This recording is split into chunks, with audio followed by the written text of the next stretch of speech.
Alexander Thorne's temper was the stuff of legend. Despite his status as a wealthy alpha, his abrasive personality ensured he remained resolutely single. His parents had all but resigned themselves to their eldest son dying alone. So it was a shock when he announced, today of all days, that he was getting married. The Omega in question was a year younger than his own brother. A quiet classmate and roommate of his named. Alexander glanced at the person beside him and asked in a rough voice what his name was. The delicate Omega flinched, tilting his head up to reply softly that he was Ethan. Right, Ethan. Alexander had made the classic alpha mistake. He'd slept with an Omega who was only... He looked at the boy huddled under the blankets, clutching a pillow. He asked how old he was. The boy trembled, his voice barely a whisper as he confirmed he was 20. 20. Old enough for a marriage license. Alexander sat up, pulling a fresh shirt from the garment bag his assistant had delivered. The powerful lines of his alpha physique were on full display, but he paid it no mind, shrugging on the fabric without a shred of self-consciousness toward the blushing Omega. He stated that they would go register their marriage sometime today. The Omega before him said nothing, his clear eyes full of unspoken words. It grated on Alexander's nerves. He demanded to know why he was being so quiet. Ethan finally spoke, gesturing awkwardly toward the faint scratches on the alpha's chest. He explained that you needed a birth certificate for the marriage license. As an out-of-state student, his was back at his parents' house. Alexander's brow furrowed. He pulled out his phone and made a call. The other end picked up immediately, a frantic voice asking if Ethan was with him and what hospital he was in. Alexander's frown deepened. He cut his brother's rambling short, instructing him to get his classmate a week's extension on his assignments. He explained that Ethan had something to take care of and then hung up. He tossed the bag of clean clothes onto the bed. He told Ethan to get dressed and bring his ID. They were leaving. When Ethan asked where they were going, Alexander's patience frayed. He rubbed his temples, his tone less than gentlemanly as he repeated that they were going to get married. This Omega was impossibly dense. It was infuriating. With Ethan in tow, Alexander boarded the earliest flight to the Omega's small Midwestern hometown. This whole absurd situation had started because someone had drugged Ethan. During his shift at a campus cafe, an aggressor had slipped a catalyst into his drink, inducing a sudden, violent heat. He had managed to hold on until Alexander, alerted by his brother, had found him. But in the end, his control had shattered, and he had clung to the tall alpha, refusing to let go. Alexander had tried to push him away, his face grim as the Omega's limbs wrapped around him. He had warned him that his own alpha pheromones would be affected, that something irreversible could happen. But the drugged Omega was soft and fragrant, his sweet citrus scent clinging to Alexander. He had pleaded, his voice wet with tears, that he was in so much pain. Even now, he was still unwell. An Omega who had just been through such an ordeal was acutely sensitive to external pheromones, especially those of other alphas, which caused a deep sense of panic. Ethan clutched his insulated water bottle, taking a sip to hide his distress. Several other alphas were on the plane, and though they were behaving, the air was a cocktail of scents that set his nerves on edge. An Omega, freshly marked, subconsciously craved the reassurance of his own alpha's scent. But there was no affection between him and Alexander. He could only drink his water and endure. A sudden movement came from the man beside him, who had been resting with his eyes closed. Alexander opened his eyes, pulled down the shade on the aisle window, and raised the privacy divider between their seats. Then he pulled the Omega into his lap. A familiar scent suddenly filled Ethan's senses, and a soft sigh of relief escaped him, like a cat purring as its chin was scratched. Alexander patted his back, telling him to stop chugging water like he was a drainpipe. He muttered that he was afraid Ethan would wet himself. Ethan's parents were utterly bewildered by his sudden return, and even more furious when they learned the reason. Their precious son, whom they had raised so carefully, had been marked in such a thoughtless, chaotic way. And now he was talking about marriage without a shred of preparation. They refused to accept it. Both teachers, they held a certain rigid traditionalism. They couldn't stomach the idea that their well-behaved, rule-following son could do something so reckless. Their anger boiled over into hurtful words. One of them demanded to know how they had raised such a shameless child. Ethan stood in the center of the living room, flinching at the words. He bowed his head, tears of humiliation stinging his eyes. Alexander watched him for a moment, his lips tightening in displeasure. He dragged 2 chairs over from the dining table, pushed Ethan down into one, and then seated himself with a broad, confrontational posture. He stated that if they wouldn't agree to the marriage, then they could settle the accounts. He would pay. The entire family was stunned into silence. Alexander continued, his voice hard. What was done was done. Ethan was marked. No amount of shouting would change that. He asked if they thought their yelling could somehow erase the mark on his gland. He scoffed, his expression making it clear his patience was gone. He found it baffling that they, as the adults in the room, could only react with impotent rage instead of seeking a solution.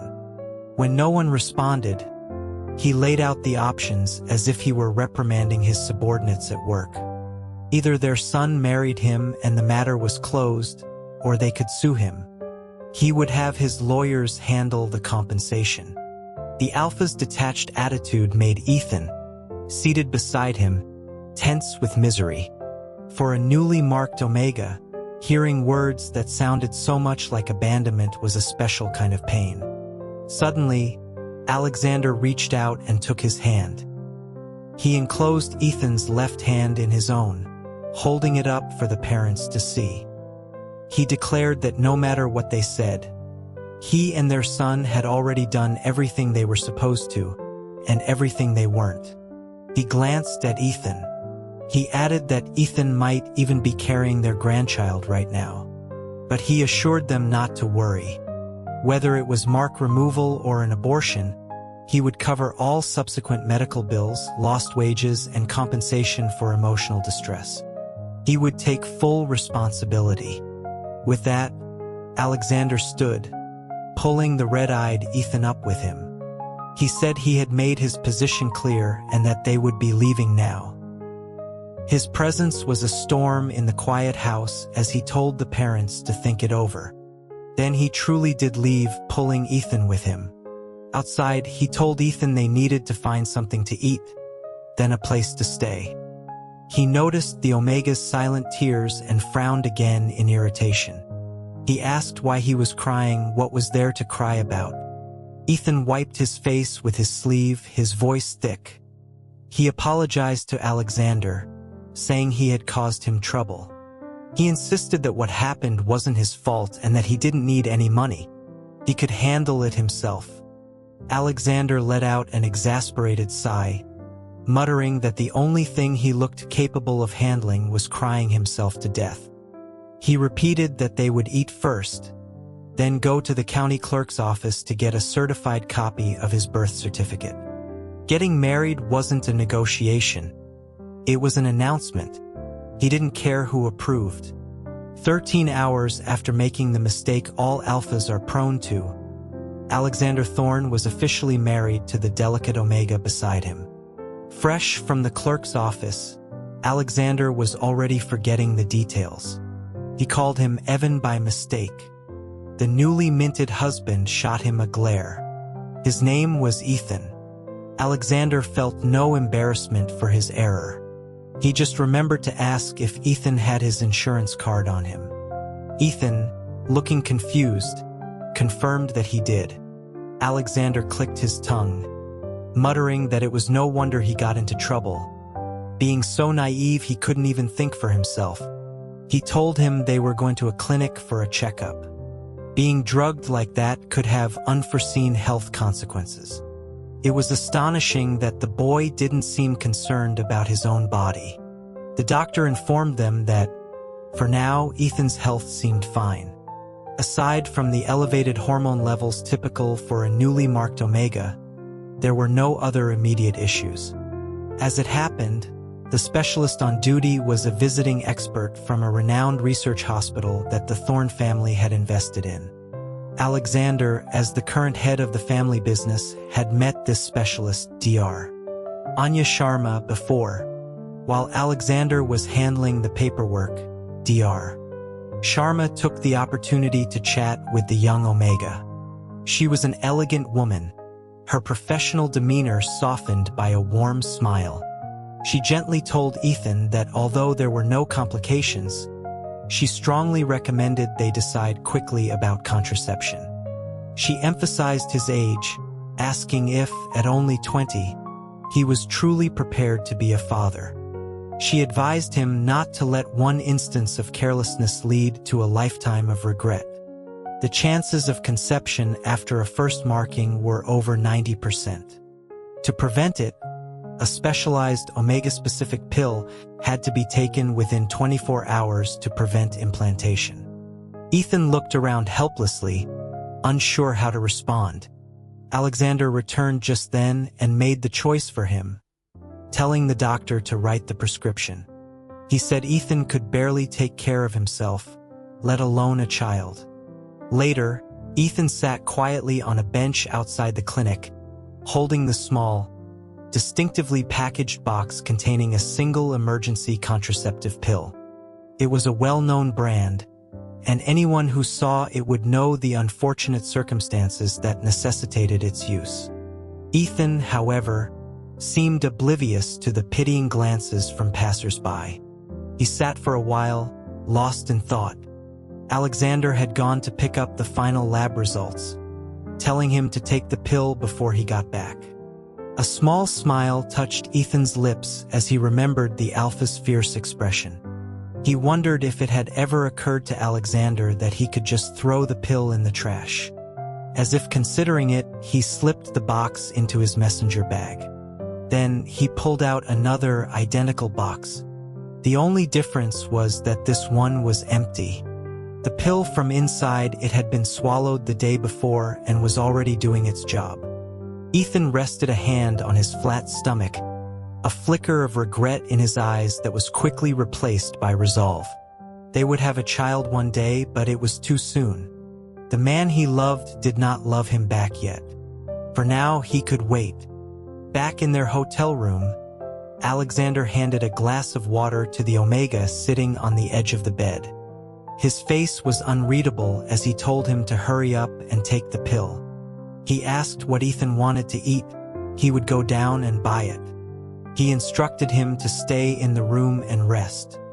An Omega's heat cycle lasted for more than a day, and Ethan could go into another fever at any moment, requiring an alpha's presence.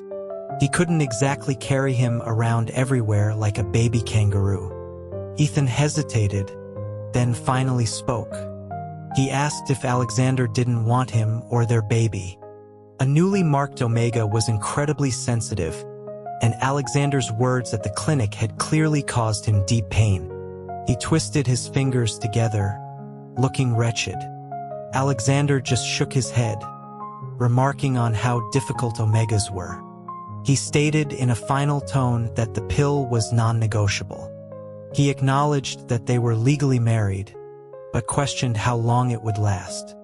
He pointed out his own difficult personality, saying he wasn't the type Omegas usually fell for, and that they would probably be fighting for a divorce in a matter of weeks.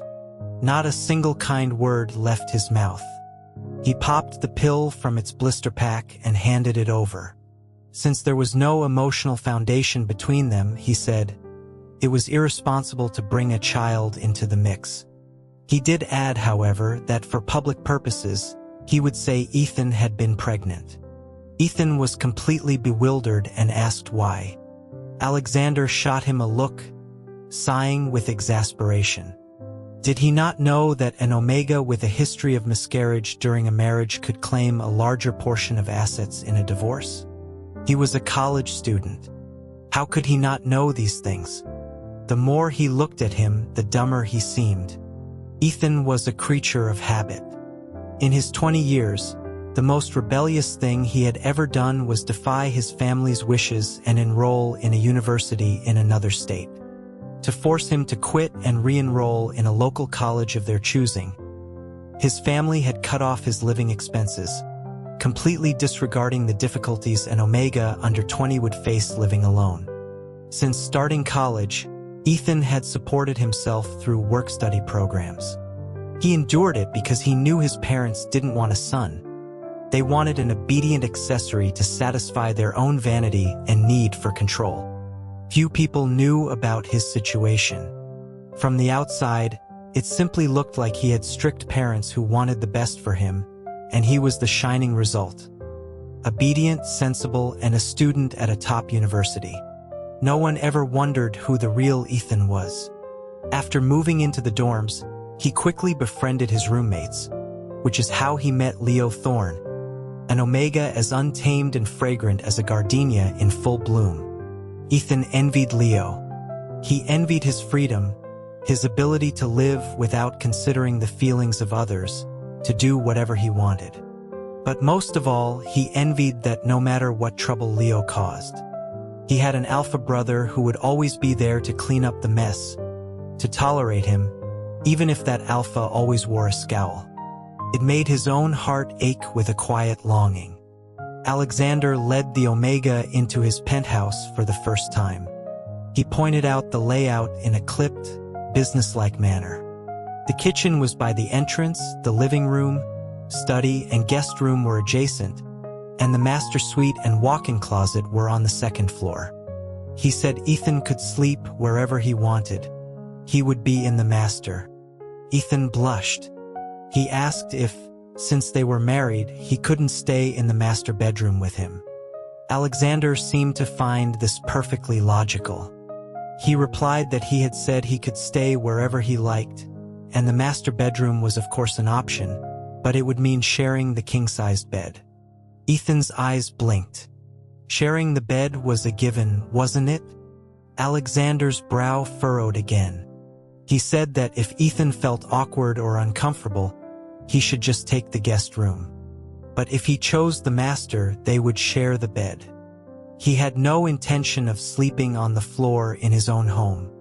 Alexander had slept alone for over 30 years and was particular about his bed. Honestly, he wasn't keen on the idea of someone suddenly appearing beside him, pulling at the covers. He hoped the little Omega would take the hint and retreat to the guest room. He stared down at Ethan, his face a thunderous mask. But the Omega suddenly smiled. He reached out and, to Alexander's shock, smoothed a hand over his scowling face. He said Alexander was cute.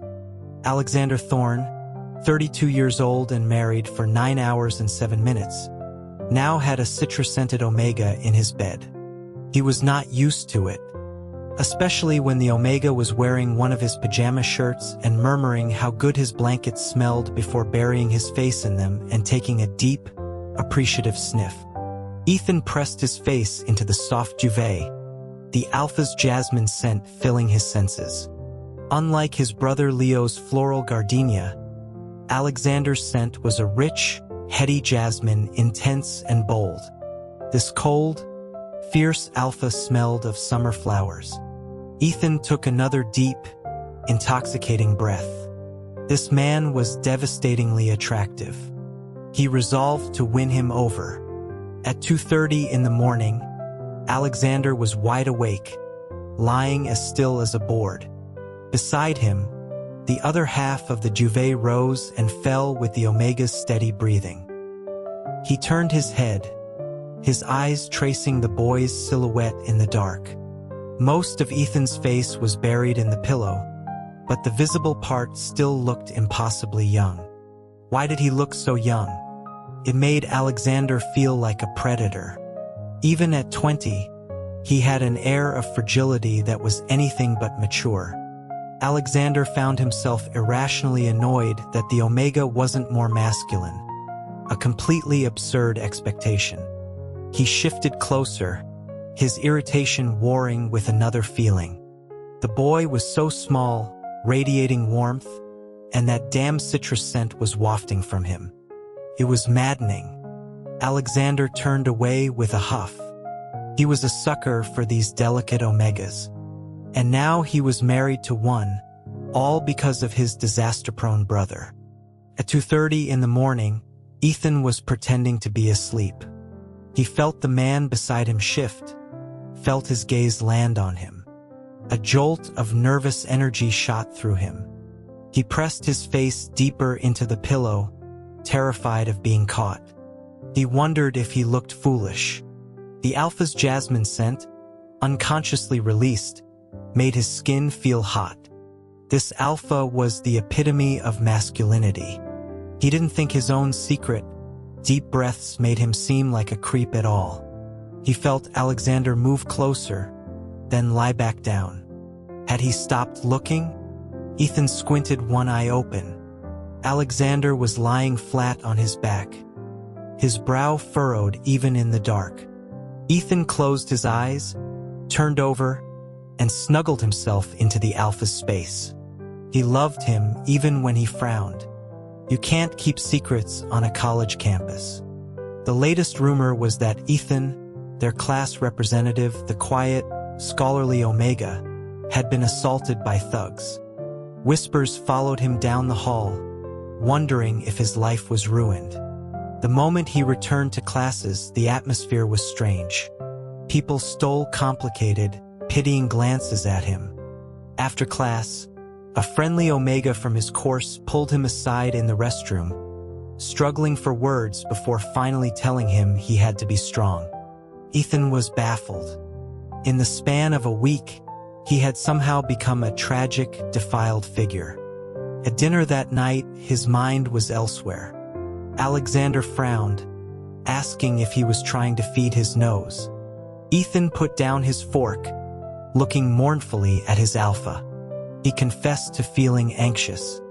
Alexander snorted, asking what a kid his age had to be anxious about. Had he been given a hard time at school? Not exactly. Ethan sighed, his shoulders slumping. He explained that his classmates were all whispering that he had been assaulted, and it was becoming a bit distressing. Alexander's response was a sharp command to eat. Ethan reluctantly picked up his fork, his expression still gloomy. Alexander barked at him not to look like he was at a funeral. He was a newlywed, not a widower. Then, his face set in a scowl, he announced that starting tomorrow, he would be driving Ethan to and from school. Ethan's face lit up as he thanked him, happily taking a large bite of his chicken. When Ethan moved his things out of the dorm, many students saw the tall, imposing alpha helping him carry his boxes.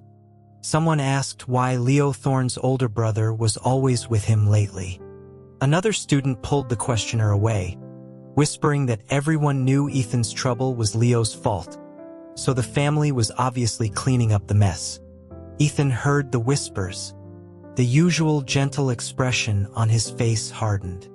He suddenly spoke, his voice ringing out clearly. Leo Thorne did nothing wrong. When I was almost hurt, he was the one who called for help. The sudden shift in his demeanor stunned everyone into silence. The person who deserves to pay is already in jail. I don't want to hear anyone slandering an innocent person. He paused, picking up his last box. As he reached the door, he stopped. As for me, it's true I've been marked by an alpha because... He walked briskly toward the entrance and threw himself into the arms of the fierce-looking man waiting there. I'm married. Alexander frowned as he caught the surprisingly light Omega. He demanded to know what he was doing, being so reckless. Ethan just rubbed his cheek against Alexander's jaw and mumbled that he missed him. Husband. Later, Ethan trotted to keep up with the alpha's long strides.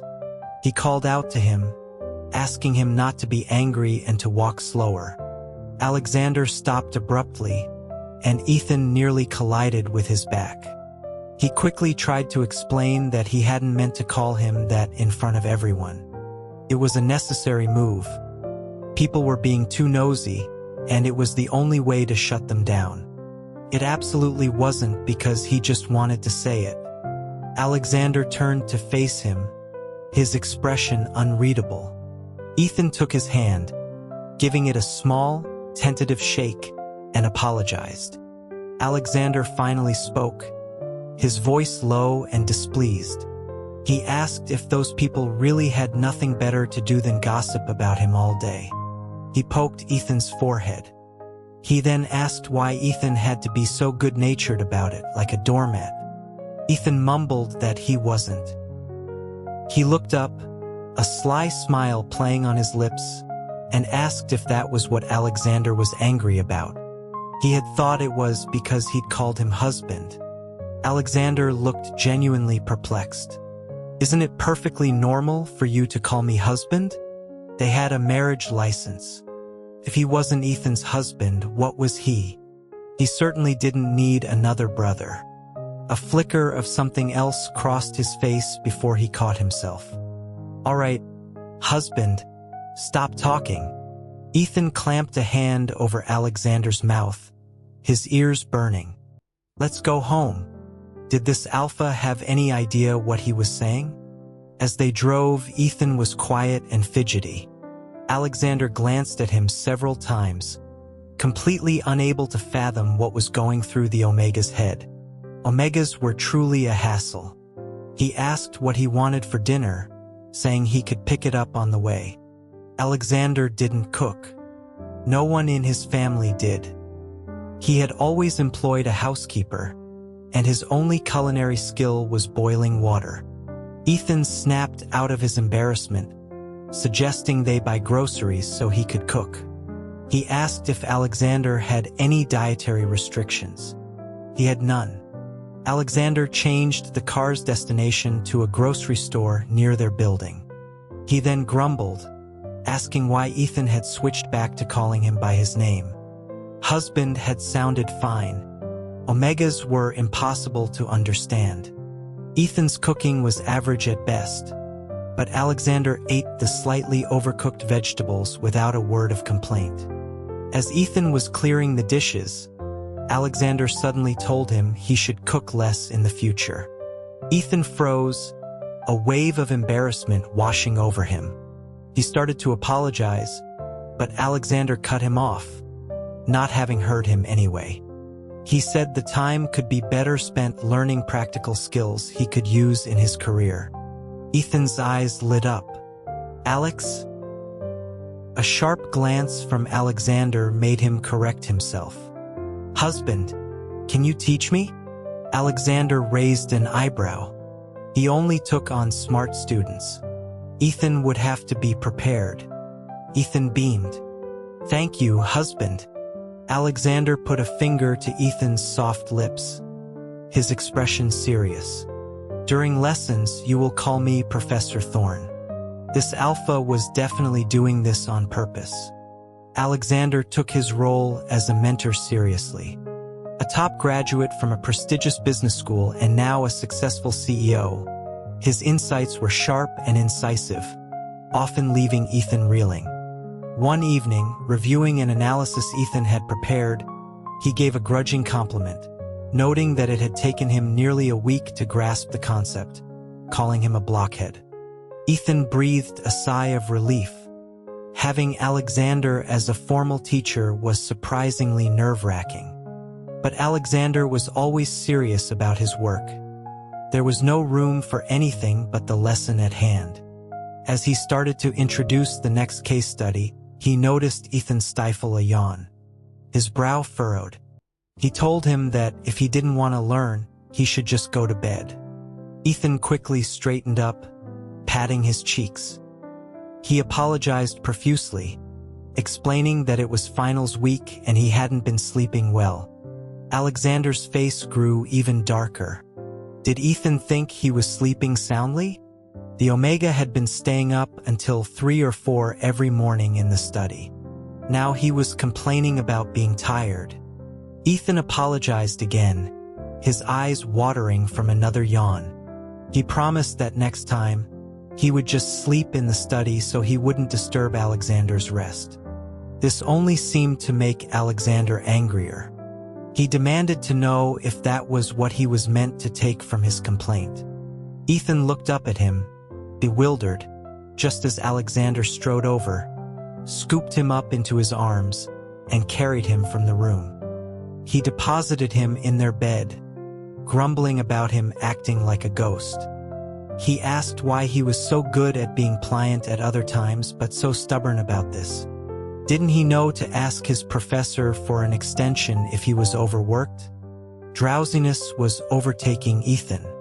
He mumbled, "Does Professor Thorn approve my request?" "The professor does not," Alexander replied, tucking him in. "But your husband does." A fully awake Ethan might have swooned, but he was too exhausted. He only caught the first half of the sentence, his mind fuzzy. He grabbed Alexander's hand, sleepily protesting that he shouldn't be patted on the head like a child. Alexander stared down at the Omega, a faint smile on his lips as he gently squeezed his cheek. He was so good at pretending to be obedient. Eventually, Ethan became so engrossed in his studies that he would find himself discussing financial models with Alexander as they lay in bed, on the verge of total obsession. One night at 2:30, Alexander had to negotiate with his wife.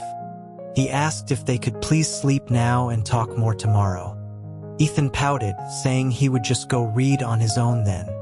Before he could move, an arm snaked around his waist and dragged him back under the covers. He protested, but Alexander held him firm. Alexander looked at the Omega blinking up at him and sighed that he was starting to regret this. Regret what? He regretted giving him so much energy that he never seemed to need rest. "Professor Thorn, what are you doing?" Ethan's face flushed, but he didn't move away. "My mind is solely focused on my studies right now." "Good. Learning?" Alexander murmured, his lips finding the Omegas. "Now it's time for physical education." Ethan found Alexander to be unlike most alphas. He was completely unpredictable. A typical alpha, forced into a marriage with an Omega he didn't love, would at least maintain a cool distance. But Alexander seemed unbothered by their lack of emotional foundation. He touched, held, and initiated intimacy without any sort of grace period for feelings to develop. Before Ethan knew it, they had fallen into a rhythm of domesticity and passion. Who said this fierce dog was cold and distant? Why can you do this with me without any psychological burden? Ethan asked one night, his voice hoarse as he pushed lightly against the alpha's chest. "Don't you think we need to build an emotional connection first?" Alexander looked genuinely confused. "Isn't it perfectly reasonable for me to be intimate with my legal spouse?" He held the warm, citrus-scented Omega in his arms, his expression one of pure bafflement. "Why would I have a psychological burden? You're my partner. Am I supposed to restrain myself? Unless you don't want to?" Ethan stammered, his face burning.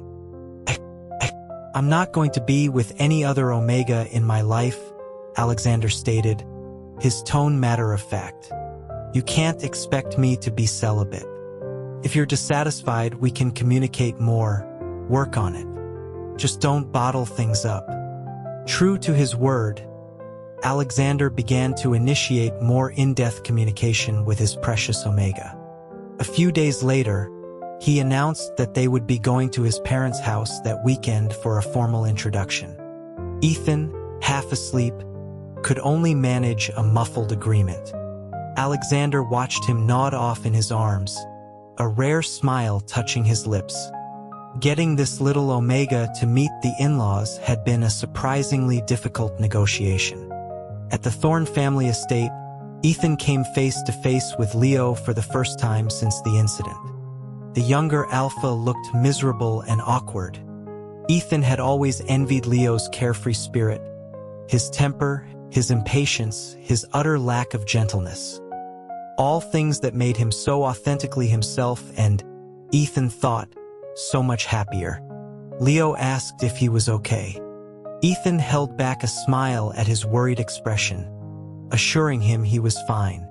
More than fine, actually. He was now his sister-in-law. But Leo didn't understand. He pulled Ethan out onto a balcony. He told Ethan that his brother was not a caring person. He offered to help him get a divorce. He said Alexander was rich, and Ethan could get any settlement he wanted. Ethan's eyes widened. Before he could respond, a dark voice interrupted them. "Leo, what nonsense are you spouting?" Alexander had arrived. He couldn't believe his own brother was trying to sabotage his marriage right under his nose. Leo paled at the sight of his furious older brother. He stammered that he just didn't want them to sacrifice their happiness, that it wasn't fair to Ethan. But Ethan cut him off. "My happiness isn't being sacrificed." He smiled, placing a hand on his lower abdomen. "Your brother and I are having a baby." He glanced at Alexander and saw the Alpha freeze in shock. Leo was equally stunned. Ethan took the opportunity to pull Leo back inside, saying it was time for dinner. He fell into step beside Alexander, whispering that he had told him to pretend about a baby, so he couldn't be blamed for improvising. Alexander's brow was deeply furrowed as he hissed back that his intention was for Ethan to get more money in a divorce.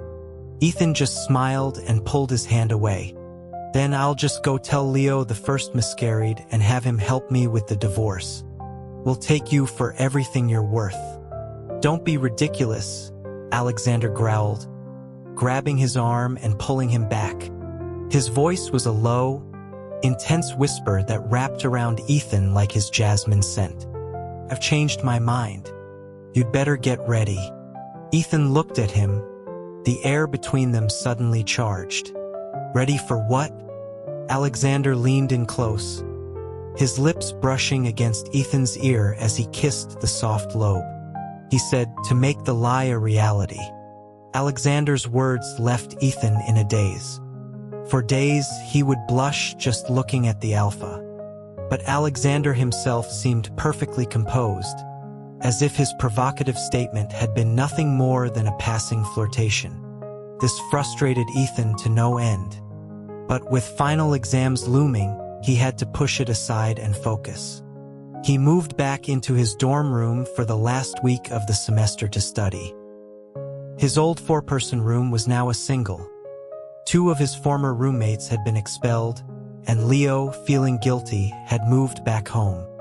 Lying on the narrow dorm bed, Ethan sometimes found it hard to believe the events of the past few weeks were real. He was married to Alexander Thorne. They were planning a wedding reception for the summer. He had married the man he loved. Yet, staring at the blank white ceiling, he felt no joy. He had become greedy. At first, he had only wanted one night. The marriage was an unexpected bonus. Now he wanted his heart. Had Alexander developed any feelings for him at all? He scrolled through their text messages. The conversations were consistent, but it was always Ethan initiating. He frowned, just like the Alpha he couldn't figure out, and typed out a message. "My last exam is tomorrow. Are you free to pick me up?" He was weak. He just couldn't stay away. At 5 o'clock sharp, Alexander's car was parked outside the dormitory. He waited inside, having already cleared his schedule for the next week. He looked up just in time to see his Omega coming out of the building, followed by a handsome young Alpha carrying a box. Alexander's brow furrowed and he got out of the car. Ethan was telling the other Alpha, Caleb, that he could leave the box there. But before he could take it, the box was lifted from Caleb's hands by Alexander. Ethan's face lit up when he saw him. He asked why he had gotten out of the car. Alexander didn't reply, his cold gaze fixed on the other man. Caleb was Ethan's childhood friend, someone Alexander knew his brother had once had a disastrous crush on. Alexander offered no greeting, simply telling Ethan it was time to go home. But as Ethan turned to leave, Caleb grabbed his sleeve. He asked Ethan if he was really sure about this, offering to help if he was being coerced. Alexander's face darkened. He snarled that Caleb could help with nothing, wrapped an arm around Ethan's waist, and told him to stay away from his family. He dragged his silent Omega away, who was hiding a small, triumphant smile. Ethan had expected an explosion in the car, a jealous outburst that might reveal some hidden feelings. But Alexander was perfectly calm, as if the encounter with Caleb had never happened. Was his earlier anger just an act? Disappointment settled in Ethan's stomach. Maybe Alexander was so unbothered because he simply didn't care. He soon had other things to worry about. The moment they got home, he was pulled into an alpha's passionate embrace, a haze of jasmine and desire that lasted for the better part of a week, leaving no room for other thoughts. When Ethan finally woke, the bed was empty. The room smelled of jasmine, but his alpha was gone. A wave of unreasonable hurt washed over the Omega in his vulnerable state. He padded out of the bedroom, only to be met with the sound of cheerful voices. He heard Alexander speaking, his tone gentler and warmer than Ethan had ever heard it directed at him. His alpha was being soft and kind to someone else. Without thinking, Ethan slammed the bedroom door shut. The sound made Alexander pause. He glanced toward the bedroom but said nothing. One of his friends laughed, asking if he was possessed. He was being so polite. Alexander's polite mask vanished. He scowled, telling them to get out. He was busy planning a wedding. The friend laughed again, asking to meet the new spouse sometime soon, teasing that he'd been hiding him away. Alexander replied curtly that Ethan was busy with his studies and didn't have time for unimportant people. Protective, are we? The friend teased. Alexander just told him to get lost. He glanced at the closed bedroom door. It was time the little schemer got a taste of his own medicine. When he entered the bedroom, he found Ethan buried under the duvet. He sat on the edge of the bed and asked why he was hiding. There was no response. Alexander, for once not angered by the silence, gently pulled back the blanket, revealing his pouting Omega. Are you angry because I was being polite to someone else? You knew? Ethan's eyes were red as he glared at him. You're so harsh with me, but you speak so softly to other people. Are you in love with him? And you, Alexander countered, a small smile playing on his lips. You could have asked me to help you with your things, but you asked Caleb instead. Are you in love with him? Ethan's face flushed as Alexander took his hand, his fingers lacing through his own. How you're feeling right now, Alexander said calmly, is exactly how I felt then. I just want you to know, your little tricks have never been a secret to me. Ethan clutched the blanket, his heart pounding. If Alexander had always seen through him, then from the very beginning, all of it, including him having suppressants but letting the marking happen. Did Alexander know? The color drained from Ethan's face. I don't like being tested, Alexander continued, his eyes fixed on Ethan's pale face. And I despise being manipulated. So from now on, no more of these little games. I can tell you one thing with absolute certainty. He tilted Ethan's chin up, forcing him to meet his gaze. His eyes were blazing. I like you. Ethan trembled, his mouth falling open. What? What do you mean, what? Alexander chuckled, so easily shocked. The day of the incident, I went to that coffee shop to ask you on a date. If that hadn't happened, I would be courting you properly right now." He leaned in and kissed him. "Leo is a handful, but I'm grateful he introduced me to you." He pulled Ethan into his arms. "Do you want to know why you fell for me?" Ethan found his voice muffled against Alexander's chest. "Why?" His fierce dog of a husband whispered in his ear. "Because I was seducing you." This Omega was so delightfully dense. And he loved him for it. Maddening.